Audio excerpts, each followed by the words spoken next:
Okey, hari ni kita bersama Adik. Adik. Umpan lawa. Jom. Assalamualaikum. Okey guys, hari ni Abu dengan setnya. set casting murah. Ya, tu Dan DMK kita Citah. punya lagi murah. DMK Citah guys. Otak ah. DMK Citah. DC Corrado DC. Okey, sekarang kita nak pergi ke spot. Mari temani kami berdua pergi ke spot. Kata kamu mama ini kenal. Jom kita pergi. Jom kita pergi. Jom. Guys, kita bersama anak. Jom. Okey, jom. Babi.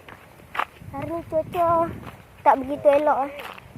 Siapa yang bercarut ni? Spot tak jauh. Spot dekat sana.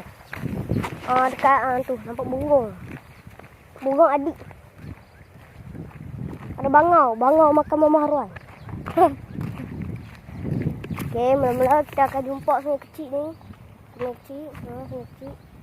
Ada ikan. Okey, jom kita sana. Ayo kita pergi. Ayo kita pergi.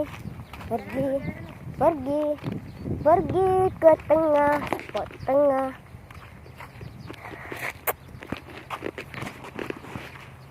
Kat mana, Dik? Okey, kat depan ni. Semak. Terlalu semak. Mana?